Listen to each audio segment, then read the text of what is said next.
Quando te ensinaram sobre divisões entre frações, provavelmente te disseram para fazer o seguinte processo: inverta a fração de baixo e multiplique com a de cima.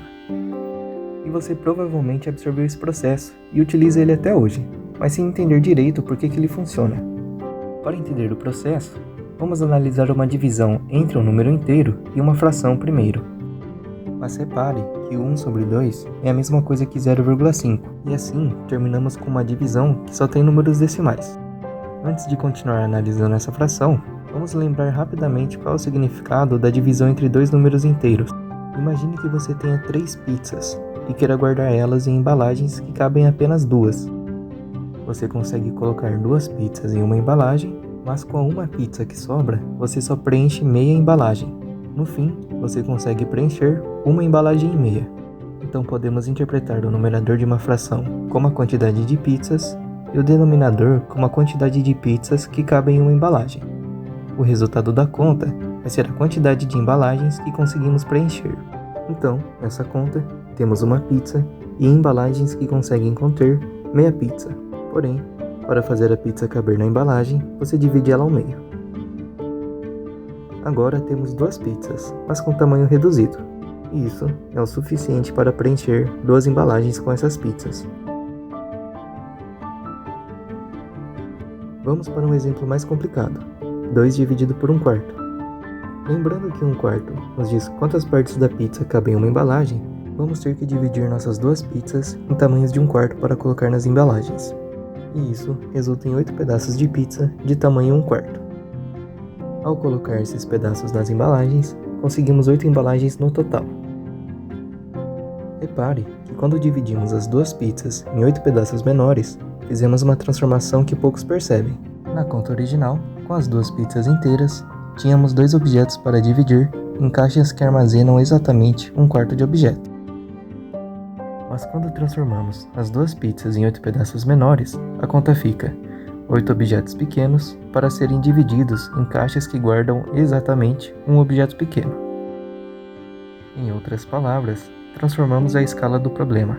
Ao invés de tomar uma pizza como a unidade padrão e falar 2 pizzas divididas por 1/4, nós podemos tomar o 1/4 de pizza como unidade padrão e falar 8 quartos de pizza dividido por 1/4 de pizza. Ou seja, o problema inicial de dividir 2 inteiros em 1/4 é a mesma coisa do que dividir 8 quartos em 1/4. Vamos abordar a conta 3 sobre 2 dividido por 3 sobre 4. 3 sobre 2 indica que temos 3 metades de pizza. 3 sobre 4 indica que cada embalagem guarda 3 quartos de pizza. A embalagem é um pouco estranha, mas tudo bem. Para conseguir guardar melhor os pedaços de pizza, vamos dividir eles em tamanhos 1/4. Se cada embalagem guardasse 1/4 de pizza, teríamos 6 embalagens. Mas nesse caso, cada embalagem guarda 3 quartos de pizza. Então, fazendo as manipulações necessárias, concluímos que o resultado dessa conta é 2. Se voltarmos um pouco, quando tínhamos 6 pedaços de tamanho 1/4, caso o tamanho da embalagem também fosse 1/4, o resultado seria 6 embalagens usadas. O fato de usarmos uma embalagem maior, de tamanho 3/4, diminui a quantidade de embalagens usadas. O que faz sentido, certo? Se as caixas forem pequenas, precisamos de mais caixas para guardar objetos. E se aumentarmos as caixas, precisaremos de menos caixas para guardar a mesma quantidade de objetos. Numericamente, multiplicar o tamanho da caixa por 3 faz com que usemos um número de caixas dividido por 3. Antes de prosseguir, vamos recapitular 2 pontos importantes. Quando fizemos a conta 2 dividido por 1 sobre 4, percebemos que esse 4 indicava a quantidade de pedaços que uma pizza seria repartida.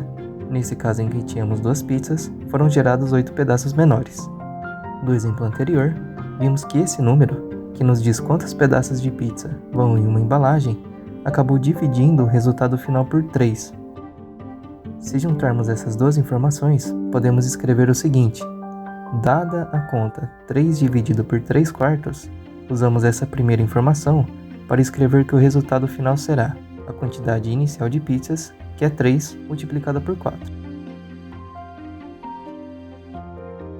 Da segunda informação, afirmamos que a quantidade de embalagens utilizada será o número de pedaços dividido por 3.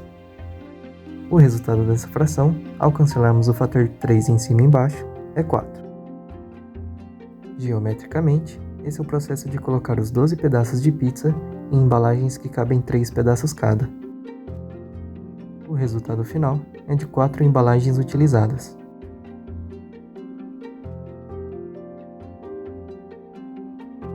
Vamos recapitular esse processo.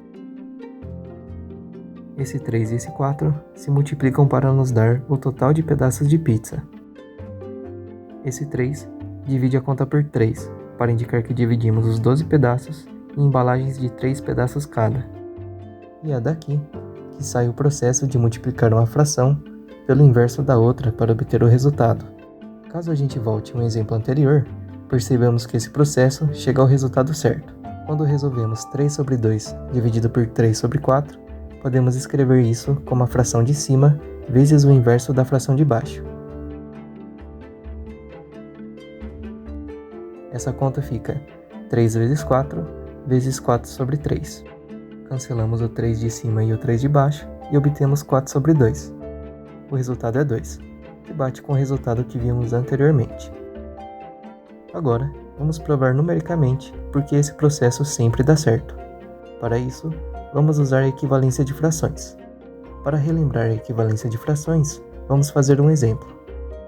2 sobre 3 é a mesma coisa do que 2 sobre 3 vezes 1. Mais 1 é a mesma coisa que 2 dividido por 2. Então, 2 sobre 3 vezes 1 vira 2 sobre 3 vezes 2 dividido por 2.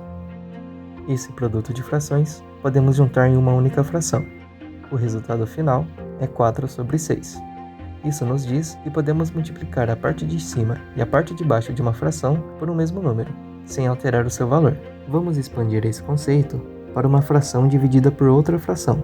A ideia aqui é fazer a fração de baixo sumir. E é claro que essa é uma ideia que não vai aparecer de primeira para todos, mas sabemos que qualquer número dividido por 1 é ele mesmo. Ou seja, se o denominador da fração for 1, podemos escrever apenas o numerador da fração. Na conta que devemos resolver, isso é equivalente a transformar essa fração em 1. Para fazer isso, vamos multiplicar essa fração pelo inverso dela, que é 4 sobre 3. Porém, para respeitar a equivalência de frações, que nos diz que frações são equivalentes quando multiplicamos a parte de cima e a de baixo pelo mesmo número, devemos multiplicar a parte de cima da fração por 4 sobre 3 também. O resultado é escrito assim. Apenas colocamos a fração 4 sobre 3 multiplicando a parte de cima e de baixo da fração original. Podemos juntar todas as contas em uma só desse jeito. E agora, fica mais claro o motivo de escolhermos o inverso da fração de baixo. Os 3 e os 4 se cancelam nesse passo, sobrando na parte de baixo da fração o 1 que queremos desde o começo. Agora que temos uma fração dividida por 1, podemos usar essa regra para reescrever somente a parte de cima da fração. Agora, se separarmos essa fração como produto de duas frações, vemos algo familiar. A conta é exatamente o que você já aprendeu, a fração de cima vezes o inverso da fração de baixo. Então toda vez que você seguia essa regra, que não parecia fazer muito sentido, você estava, na verdade, utilizando uma equivalência de frações muito elegante. Sempre que você tiver uma fração sobre fração, você pode repetir todo esse processo de multiplicar a parte de cima e a de baixo pelo inverso da fração inferior. Depois simplificar todas as contas e chegar nesse produto final. Ou você pode se lembrar que esse processo sempre acontece, ou seja, no fim, a fração inicial é equivalente à fração de cima vezes o inverso da fração de baixo. E com isso, encerramos as 4 operações com frações. Espero que você tenha entendido o porquê de dividirmos as frações do jeito que dividimos. Se esse vídeo te ajudou, clique em gostei. Caso queira acompanhar os próximos vídeos, inscreva-se e ative as notificações. Quaisquer sugestões, dúvidas, pode deixar nos comentários. Por fim, se acha que esse vídeo pode ajudar alguém, compartilhe. Obrigado e até a próxima.